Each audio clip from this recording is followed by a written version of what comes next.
এটাই হচ্ছে গিয়ে গ্রামের জীবন, গ্রামের সরল সোজা এবং পরিশ্রমী মানুষের জীবন। এখানে আমরা খালি পায়ে হাঁটতে পারি না, আর তারা এই পর্যন্ত হাবরের মধ্যে হেঁটে মাঠ ঘাট ফসল ফলান। আর এই ফসলগুলো কাদের জন্য ফলান জানেন? আমরা যারা খালি পায়ে মাটির ঘ্রাণ নিতে পারি না তাদের জন্যই এই ফসলগুলো ফলান। আর তাদের এই কাদা মাটিকে আমরা সবসময় অবহেলা করি। আর তারা যদি আজ না থাকতো, আপনি আমি পায়ের স্যান্ডেল না, গায়ের চামড়াটুকু থাকতো না। এই পরিশ্রম করে এই খাঁটি মানুষগুলো আমাদের বেঁচে থাকা রসদ যোগায়।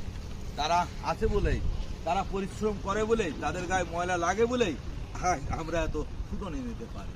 তাই আসুন আমরা প্রত্যেকটা মানুষ সবার আগে গর্ব করি শুধু পোশাকের নিয়ে এবং সম্মান শ্রদ্ধা করি। ধন্যবাদ।